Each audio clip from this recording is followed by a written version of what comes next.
The president was in Kenosha for about 2.5 hours, and he did pack a lot into that time. Our Charles Benson traveled with the presidential motorcade and with the press corps. He joins us now live. Charles?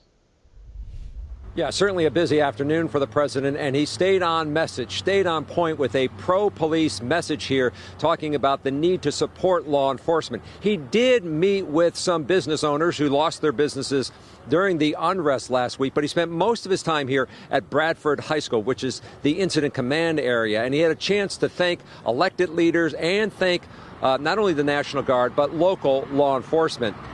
And then he went to this location here, still inside the high school, to hold a roundtable discussion. He doubled down on his commitment to supporting police. He said he would increase funding to departments, not defund them or abolish them. And he said, quote, we need to condemn what he called, quote, dangerous anti-police rhetoric. He said it is unfair, especially when some officers have to make tough, split-second decisions. You have people that joke. They're under tremendous, I said it yesterday, I said it last night.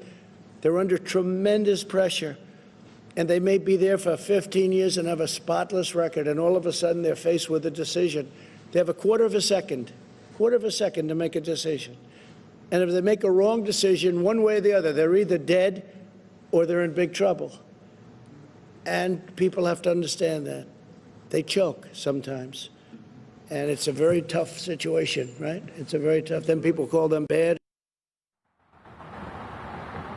Now, the president wasn't specifically talking about any particular incident during those comments. In fact, he never specifically talked about the shooting of Jacob Blake, only when asked questions. And so part of the roundtable discussion did not include use of force and how to reform police and the disparities within African-American communities.